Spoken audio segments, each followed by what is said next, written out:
Friend, आज रविवार. आजची जी मी राईड प्लॅन केलेली आहे ते नान्नीची आहे. सोलापूरपासून 30 किलोमीटर आहे. पण आजचा जो विषय जरा वेगळा आहे. आज राईडबद्दल कमी आणि आलेल्या एक्सपिरियन्सबद्दल बोलणार आहे. आणि ज्यांच्याकडून एक्सपिरियन्स जो मिळालेला आहे ते आहेत आमचे दादा. वय वर्ष आहे 52 आणि यांना 46 आवर्समध्ये साधारण 600 किलोमीटर सायकलिंग त्यांनी केलेली आहे. तर तो एवढा दांडगा एक्सपिरियन्स आहे.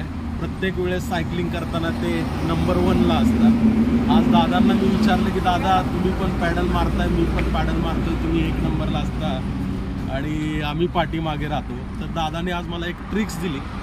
ते ट्रिक्स मला खूप हेल्प केली आणि माझं स्पीड वाढलेलं आहे. तर म्हणतात ना, एक्सपिरियन्स असाच येत नाही. Experience make a difference. So he have a lot of experience in cycling, so definitely that experience helped me today.